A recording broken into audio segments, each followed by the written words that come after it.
out our shirt on Tespring.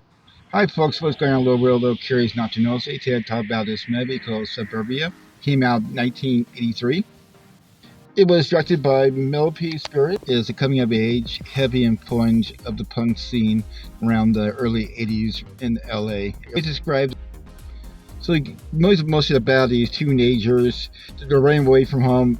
The young lady is escaping from her abusive dad, and the young boy is trying to escape from his abusive alcoholic mom. And somehow they'll end up to this abandoned house. Has a bunch of punk squatters. It's mostly teenagers, earlier 20-year-olds.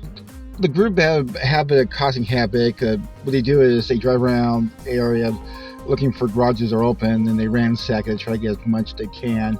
Also, they like to cause little problems themselves, and you kind of learn that the neighborhood's getting really frustrated.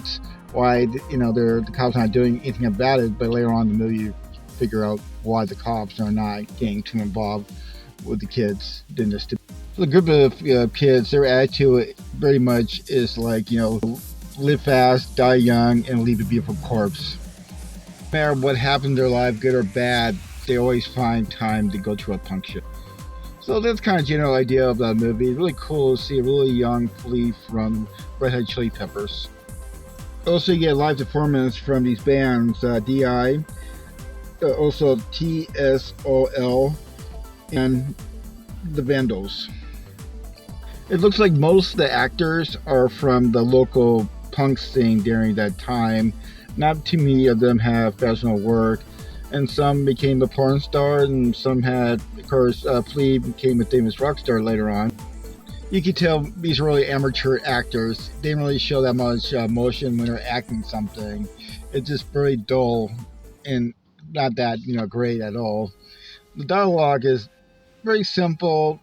I'm very sure this is the first time director doing this kind of project, and it kind of showed in so many ways. But the cool thing is, you see LA back in the early 80s. You see a bunch of punk bands that I knew and loved when they're young. Been movie's like 40 years old. The best thing about this movie is it's like 94 minutes long, so it's not that long of a film.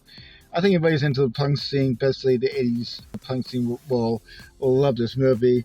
It's a decent movie. I mean, it did have a lot of 80s corniness, nothing really too special, the storyline to it. That's very much all I say about that. Let me know if you've seen this movie before. Like and subscribe. Maybe do better next time.